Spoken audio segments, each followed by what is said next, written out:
Chef Herman, the culinary arts instructor at Region 3 here in Lincoln. And it's the holiday season, isn't it? We got all kinds of great things happening at our holiday table.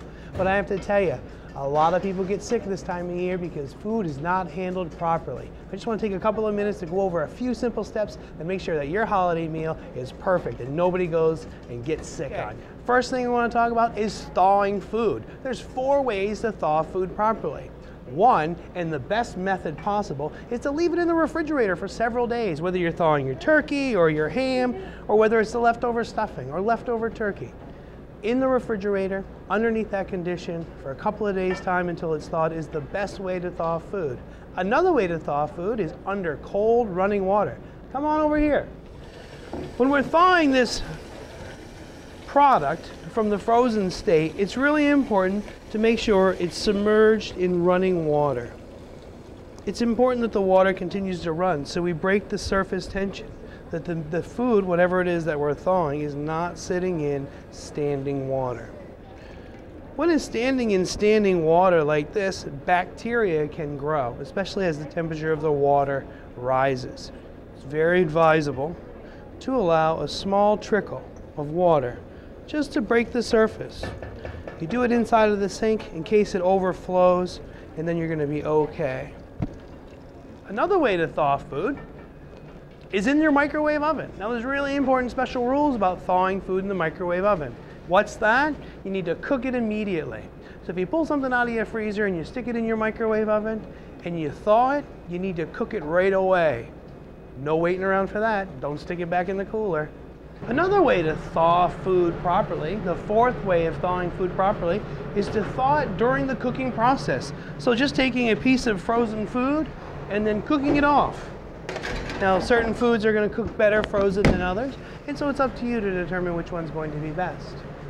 But now, a lot of times people get sick because too many people are invited to the party. And I'm not just talking about your Uncle Bert either. I'm talking about this party right here, this cutting board.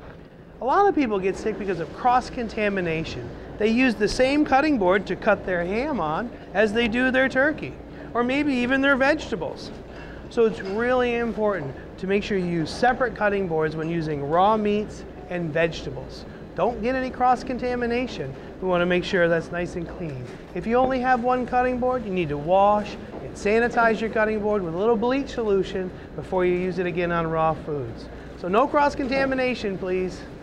Usually about this time of the year, this is the bird of choice. It's a turkey. Gobble, gobble. Now, it's really important to understand that we need to cook this to a minimum internal cooking temperature. What does that mean? We need to make sure it's fully cooked before we eat it. And how do we do that? We use one of these. It's called a probe thermometer.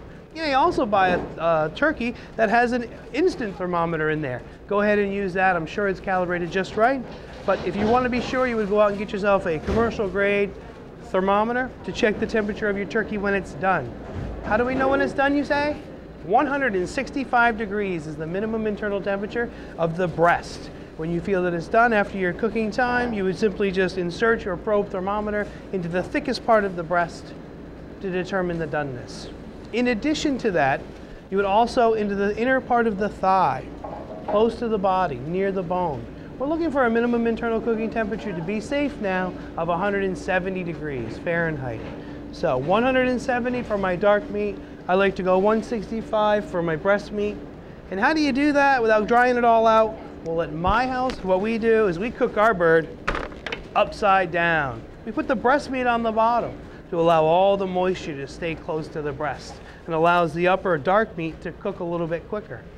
That's just how I do it. I'm sure you got a great way of doing it too. What's really important is when you're done with your meal and you're ready to sit down and watch the football game is that you make sure your food is being cooled properly.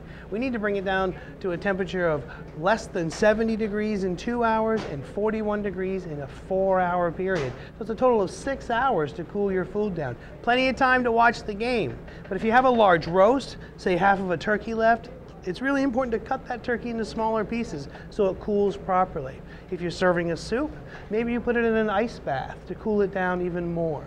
Remember, bacteria grows well in the food temperature danger zone, and that's from 41 to 135 degrees Fahrenheit. If your food is sitting in that temperature zone, bacteria is growing, so it's really important to cool it down quickly. It's also important not to put hot foods in your refrigerator. In efforts to cool it down quickly, you certainly don't want to raise the temperature of your cooler or your refrigerator at home by putting something hot in there. And that next day after, the day after Thanksgiving, while everyone's out shopping and you want to stay home and warm up some turkey and some stuffing all by yourself, well, it's really important to know that when you reheat food, you need to get it to 165 degrees minimum internal temperature. You want to kill that bacteria, you want to make sure you're not going to get sick. 165 degrees is your reheat temperature for everything that was on the Thanksgiving table. Thanks for joining me. I'm glad you had a good time. Maybe we'll see you again around Easter.